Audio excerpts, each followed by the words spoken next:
Last but not least, our host for this afternoon or today, Mrs. Flavia Owuma. Welcome to the stage. She's a deacon. She serves at Bethel Covenant Ministries, and we are going to be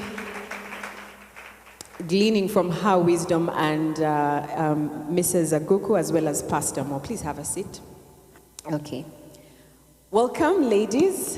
We are going to be having a discussion on our theme today, which is guard your loins, but in the areas of business, in the areas of our health, and also in the area of singlehood into marriage. I think a good place to start would be health. I think, Pastor Mo, you're the big one on health on this panel. You look lovely, by the way. I'm tempted to ask you how old you are, but I won't. Is that on? Okay, you look amazing. Thank you so much. And thank you so much for joining us. So there are various aspects, and I know Pastor Deborah spoke about us thriving where God has placed us, not just in our spiritual walk, but also in our health. And I think it's important that we take care of whether it's our mental space or our bodies. And I want to start by asking you a question around some of the aspects of our health that have been emphasized in the recent past. Things along the lines of breast cancer, cervical cancer, and issues of fertility, which is a big deal for women today. How would you best advise women to prevent some of these health challenges?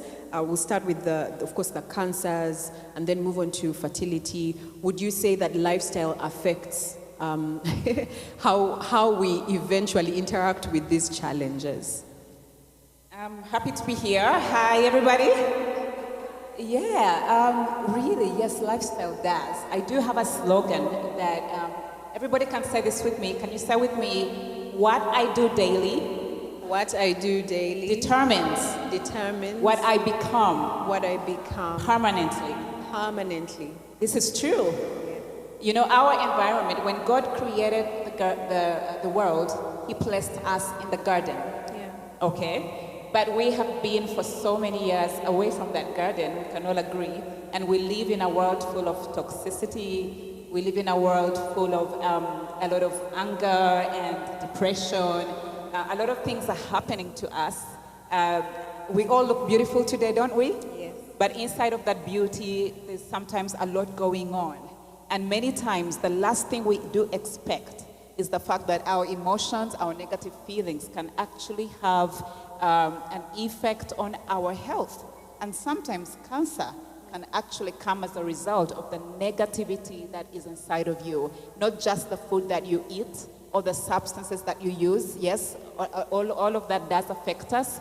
Some of us self-drug, like every time you have a headache, you run to the pharmaceutical, right? You just run to the pharmacy and pick your ibuprofen.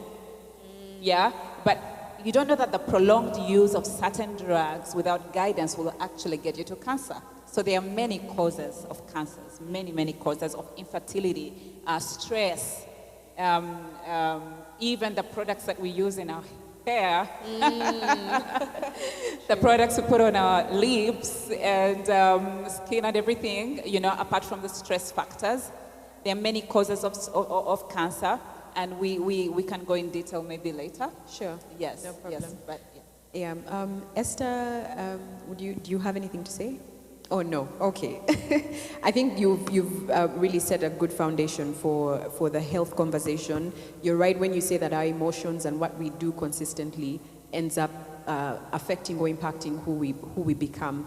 And so it's a challenge, just as like we're being challenged to commune with the Word of God daily, to be mindful of what we do daily. Make the right decisions.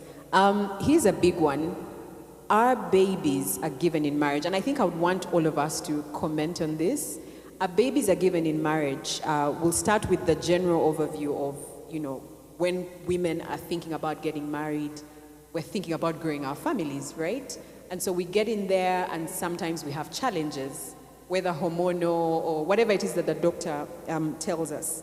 So our babies are given in marriage, and like Pastor Mo has rightly put it, our health eventually affects our fertility.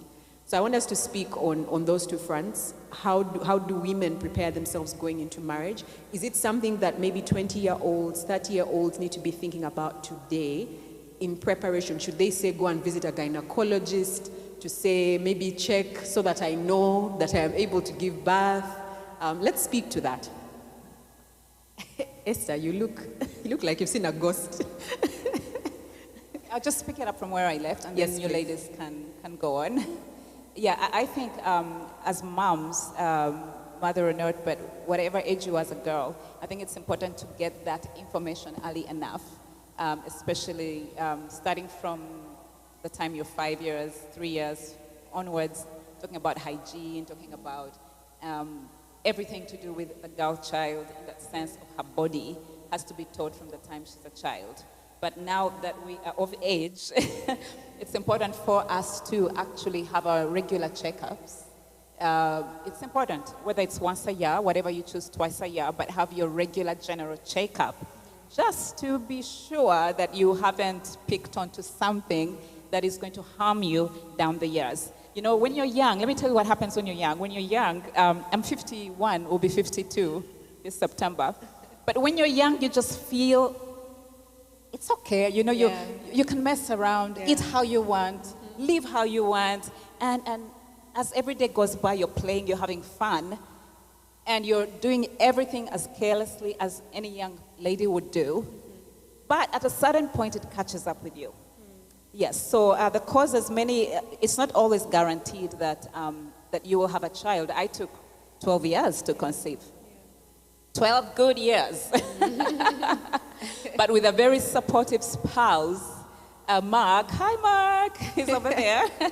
With a very supportive spouse who stood by me and didn't judge me and didn't put me on pressure. How do you like that? You know, that's lovely. And we kept praying, and I made sure I supplemented to pull up my system, but we kept praying. You know, do you know that not every infertility has a cause?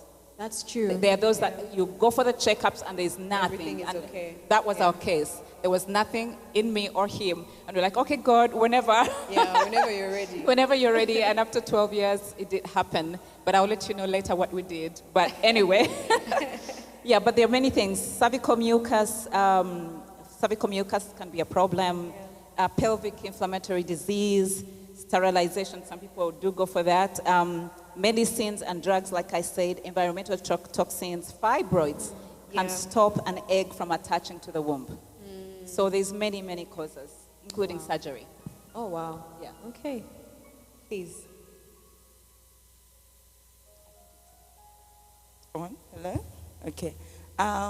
Thank you, Maureen, for sharing with us. I just wanted to bring out to remind us that as we are growing up, she talked about hygiene checks. However, I'll get a little bit detailed on this. Ladies tend to ignore the menses, ovulation cycles. You need to check up, what is the recommended time to get days, the number of days that you should be having the menses. Is it 3 days? It's 5 days? Some do 2 weeks and they think it's okay. You need to check up with the doctor on this. It could be speaking into something that could be charging up in your body.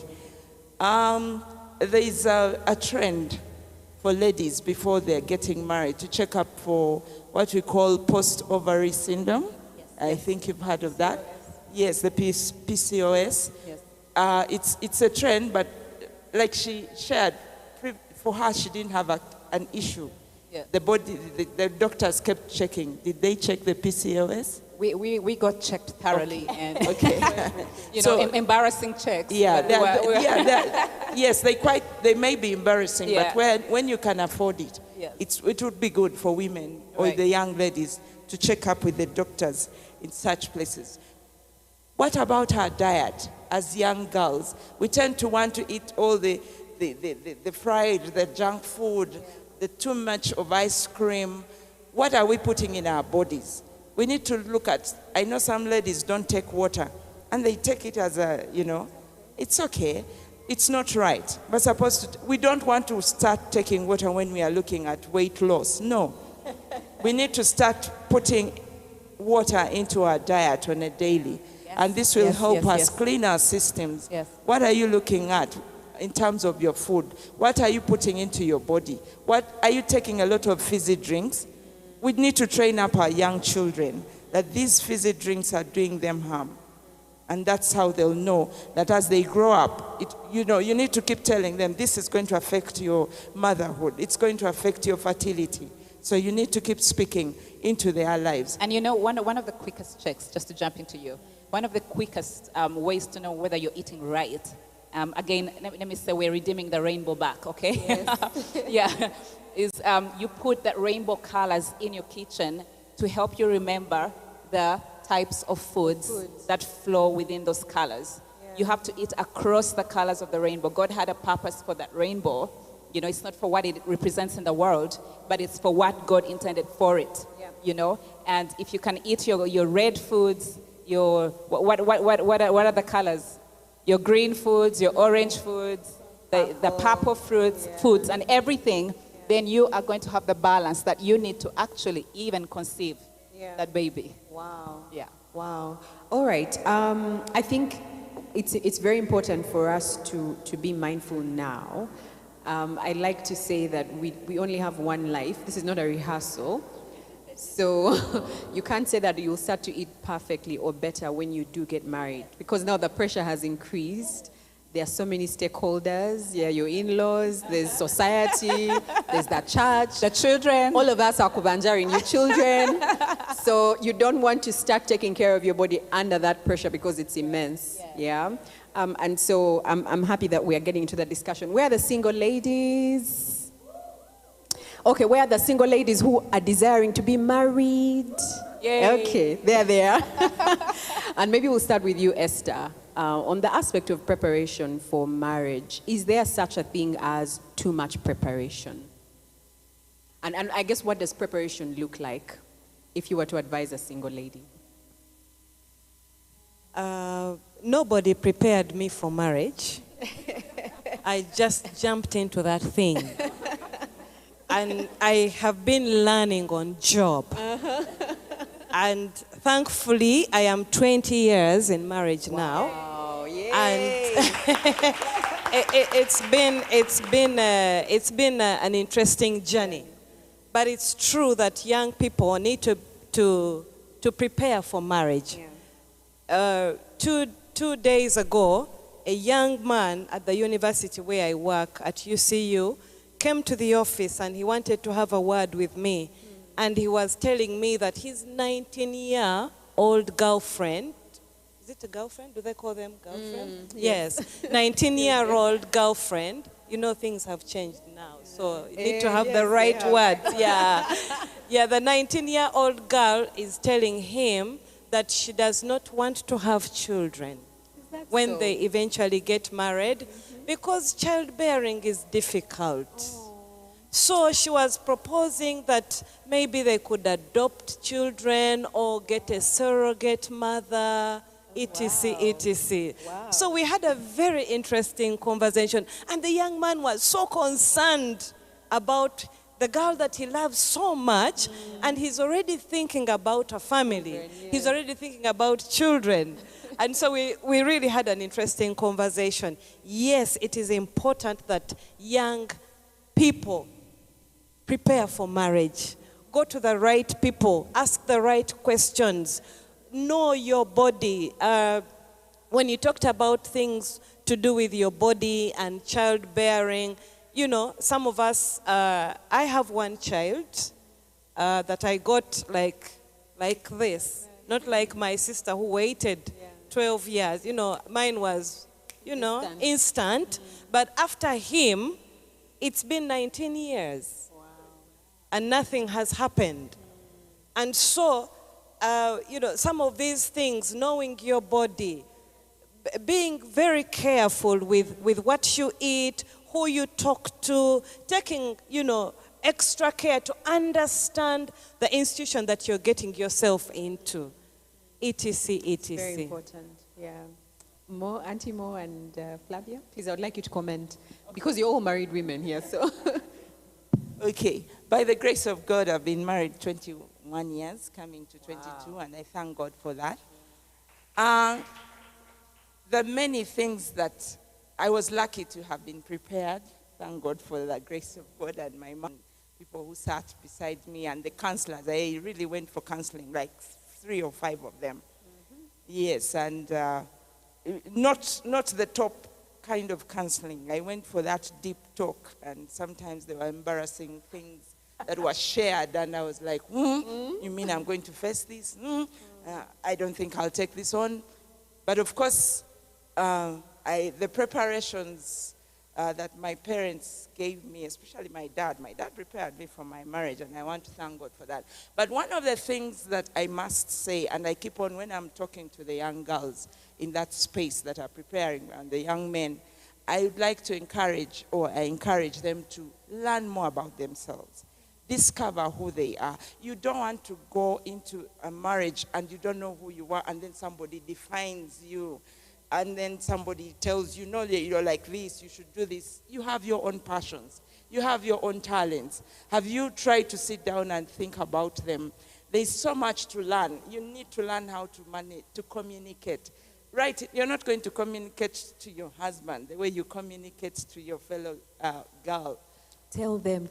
Yes, there are times when you need to be silent, pull back, and just listen in. There are times when you need to speak out. But how long should it take you to speak out? You need to know, how are you going to manage conflict?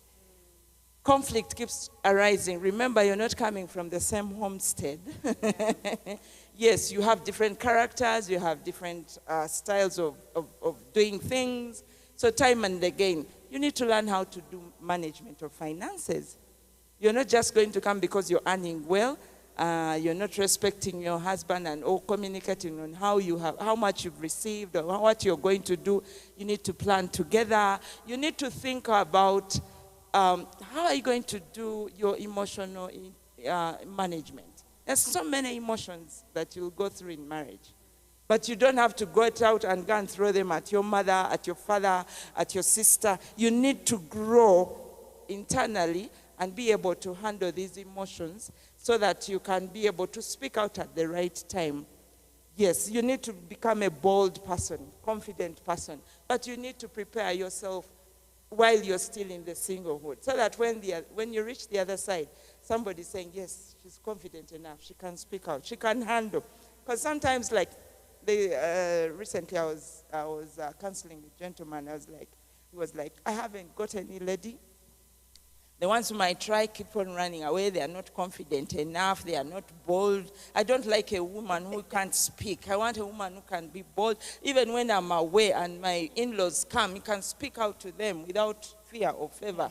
So, ladies, don't shy around. Work on your communication skills. Work on your relationship skills. How do you set boundaries?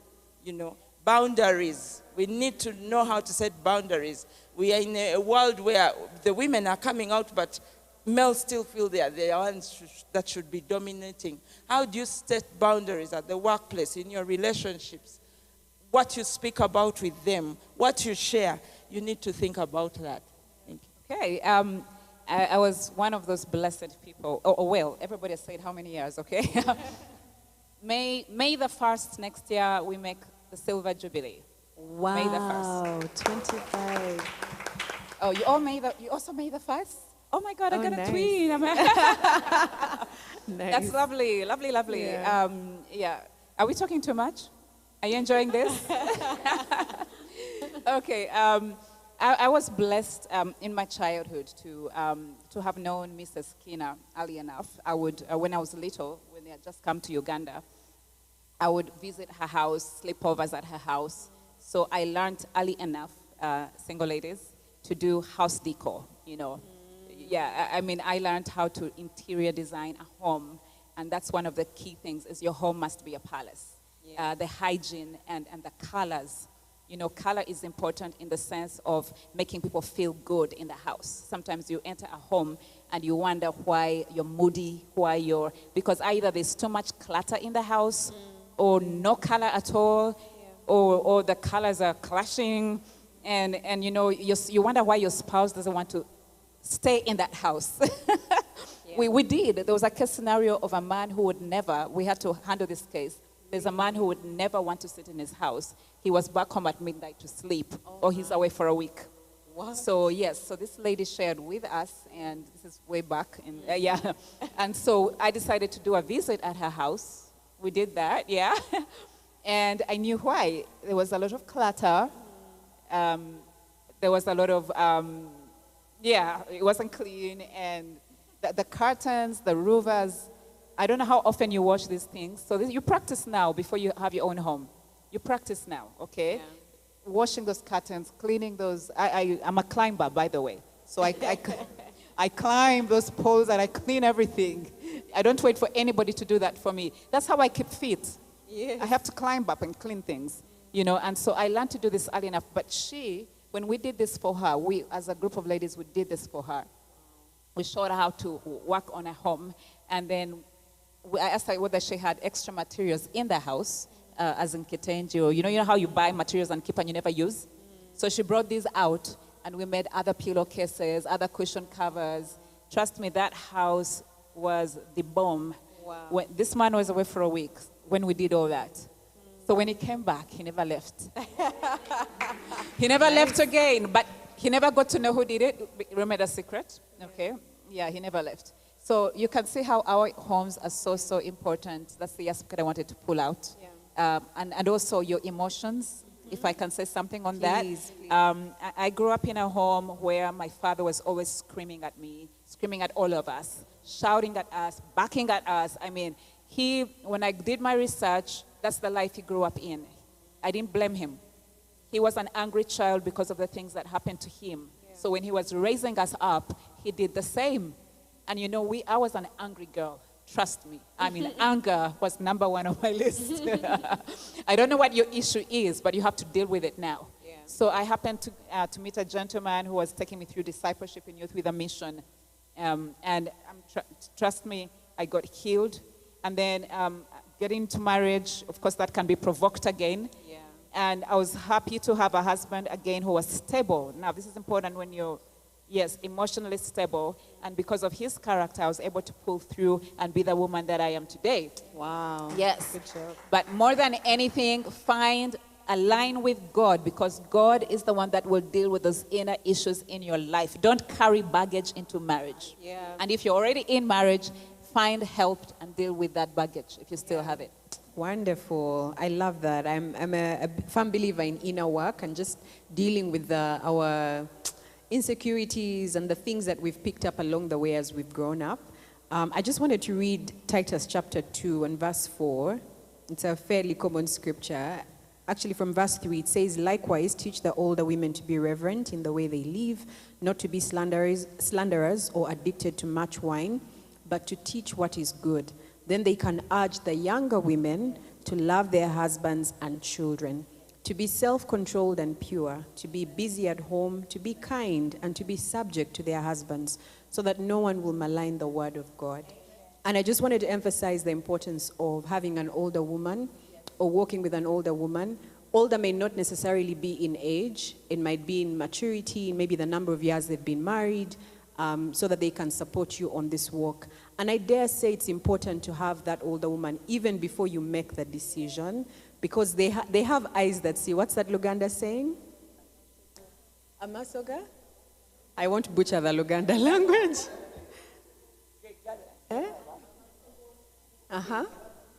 Wewalaba, yes, which is translated to mean?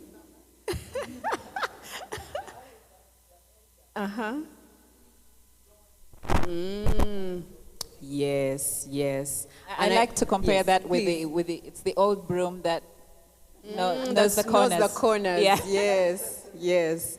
Because they have seen maybe some more years than you have, they're probably going to tell you, maybe this man is not emotionally stable, give him some time. Or maybe you're not emotionally stable, give yourself some time. So yes, Thank you, ladies.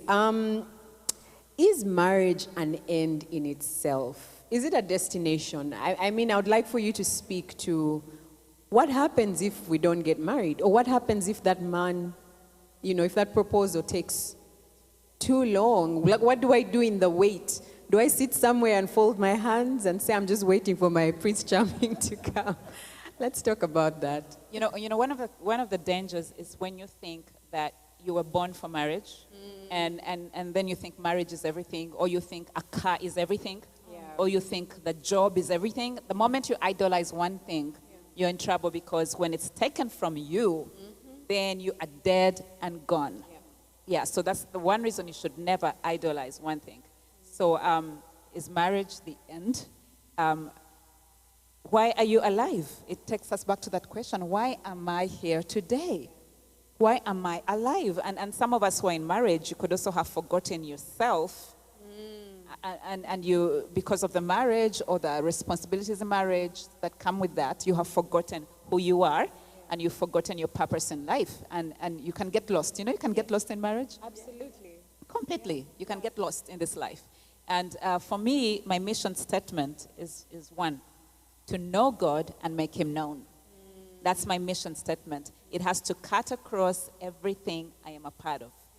If I'm in my marriage, my mission statement is to know God, number one, and then to make him known. Yes. So what am I to do as a wife? Create an environment in my house where we will all know God. And because he's number one, he's the foundation of that home. That includes my children. And that we will make him known, that our house will be a light to our community.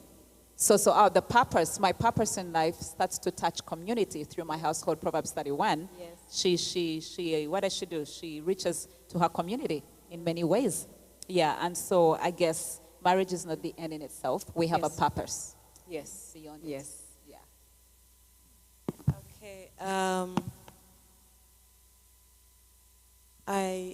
When I was getting married, no, actually, when I was expecting that son of mine, the gynecologist told me that separate yourself from the baby.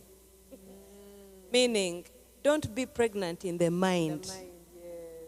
Just carry the thing physically, but live a normal life. Yes. So when Vera was expecting this acting last baby. I almost wanted to separate, because I really saw her struggling in the office. So I wanted to say, please, but I think women are different. Yeah. And so that's something that I try to do, because I am Esther, who happens to be married. Fortunately or unfortunately for me, I have been in a long distance arrangement. My husband lives and works in Addis. And so I am a single married, if I may use that word. And so most of the time I live life. I live life. I know he's there. He has his place. He has his cupboard in my life. But I have to live. I have to survive. I have to do the things that I am passionate about. I am just beyond obufumbo, I'm not in that box. I live beyond the marriage. That's how I live my life. And it's been very fulfilling for me, because I see women who even if their husbands are transferred to Mbarara there, it's a trouble. They can't go to the market.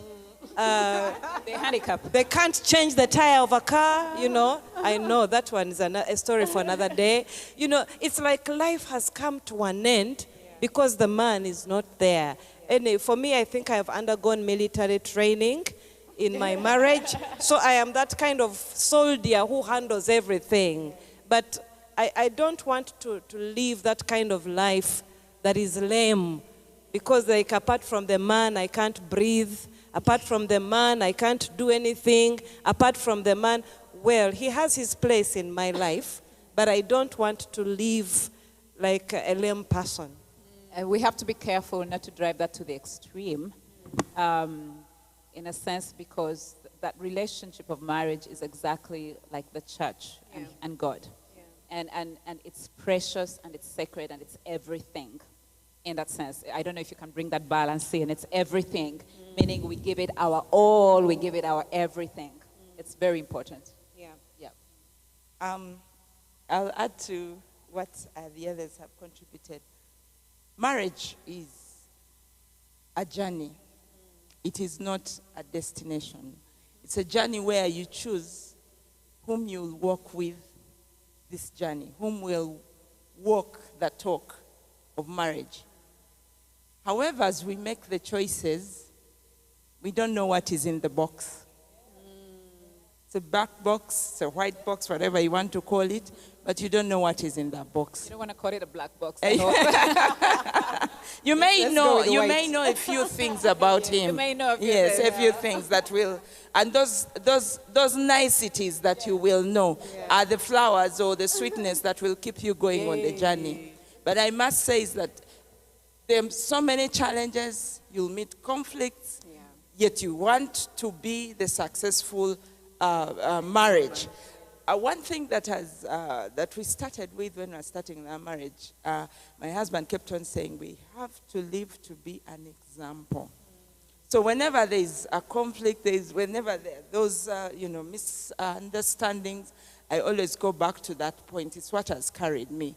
However, I want to encourage you, as you're looking out for a partner, what is the vision of your marriage? That should be at the back of your mind. For if you're just looking at buying a house, driving a Mercedes-Benz, going on the plane up and down for holidays, that is not marriage. And not because sister so-and-so is on the plane with their husband every time, and you're in Uganda with your husband doesn't mean that you're not. You should work towards your marriage, enjoying your marriage. You may be traveling just within Uganda. Look for spots that you can encourage each other to enjoy the marriage. I must say that even when you're going through this journey, there are flaws that you'll find with your partner. But what do you want? What are you aiming at? What is your objective? For us, we started with, we want to be an example. Will I be a good example if I walk out of my marriage? Will I be a good example when I quarrel and abuse him or I shout at him in the public? So marriage is a journey. It's a commitment between two people, and it's a partnership. It's a commitment. Every time you renew your commitment, you say, whatever the case, I am moving on. Yeah. Now, she shared something about her passions and talents. That's why I told you in the beginning, as you're preparing for your marriage, rediscover who you are. What are your colors? What is your best food? What are your best screen? What are your best friends? What is your best sport? What alights you? You know, so that even when Mr. can't do that, there's a space where you can go and be refilled. Yeah. Thank God for this space. And I encourage the women, please keep joining such spaces. Yeah. This is where we are refilled. Yeah. This is where we are, feel like we are empowered, we are lifted, we are strengthened to carry on what God has purposed in our lives. Can I add one thing? Please. I think it's important to have a spouse that supports who you are and your purpose. If you're married already, it's important that you support your spouse and his purpose. Yeah. Okay, ladies? Yeah, and it's not easy being a pastor's wife. How many pastors are here in the house? Lady pastors, where are you? Where? There's kind of a list of what everybody expects of you, right? In this community. Mm-hmm. But I am a very different individual. If you find me during the week, I'm so different. I'm in my sneakers, I'm in my, actually putting on this dress. Who encouraged me to do this? But is it lovely? Yes, is it a nice dress? It's amazing. Yeah, but I'm so much more into fitness, helping people get their shape, and I've done that over the years, just getting that waist back and getting your form back, because I believe in Psalm 139, being fearfully and wonderfully made, but also taking care of this temple. Yeah. But I'm glad that Mark supported me and still supports me in that direction of helping women do just that. So Yeah. support your spouse. Yes. Yes. And kudos to all the supportive spouses in the house. Yay. Let's actually toe that line a bit more and discuss ministry, because I believe that most of us here have discovered our purpose in God, and we are ministering in different spheres. How can one sustain the call of God on their life vis-a-vis the many things that would like to capture their attention as a single woman? And the question is, if they opted for ministry and focused on that right now, so the single women focusing on ministry, do you think that they would lose out on their opportunity to be married? Because I hear you talking about, passions. I hear you talking about your talent and focusing on that. There's someone who is focused on, and I believe everything we are doing is really in the line of ministry. So if I focus on that as a single woman, won't I miss out the opportunity to be married? Where am I going to meet the men, the potential bachelors? Yeah? Who would like to tackle this first? Madame Passions. That's a hard one. It's a hard one, yes. Yes, that's a hard question, because people, I think ministry is not only in church. Ministry is wherever we are, in our marriages, at our workplaces. And right from the beginning, there has been that labeling of ministry to be in church. But as we mature, as we grow along, realize that ministry is everywhere. Even in a taxi, the way you answer the conductor, it's ministry. We are walking ministers. Yeah. That's what I believe. And I believe the marketplace is your pulpit.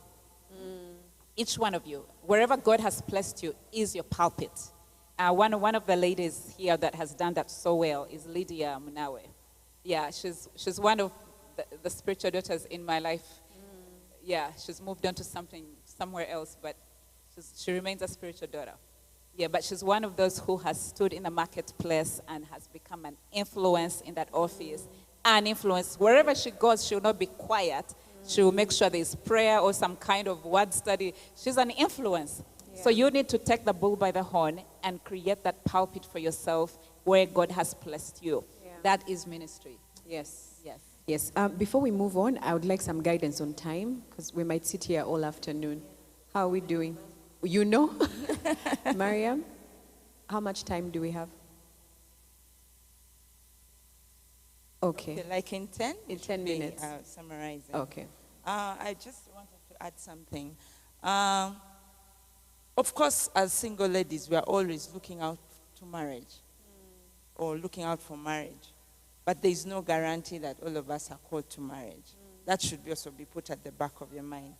I don't want to cause you to think negatively, but that is God ordained. It's God who has called us to serve. He's the one who has chosen whether you'll marry at 10, at 18, at 20, at 50 years. Recently, I attended somebody's wedding, and she's been waiting until recently when she got a couple. But I must say is that whether you're still single, whether you're married, ministry is a place where God has called you to fast as a first place. Your first foot is there. The garden. Yes, the garden. So I want to encourage you to follow God's leading. Ask Him, speak to Him, glean on His word. Keep in that space. Like she said, she's moved to another space, but she keeps on praying. At my workplace, we have a fellowship every Wednesday. And when I'm not attended that fellowship, I have a sister who keeps on saying, you are the chief singer. You are the chief mother in this thing. You have to be there every Wednesday. So every when I'm around, I try to attend that fellowship. But that said, as you wait for your marriage, as I mentioned, you need to set boundaries. You need to keep on asking God to reveal to you what is your next stage. You don't just do things for the sake. Take care of yourself. We've already mentioned that. And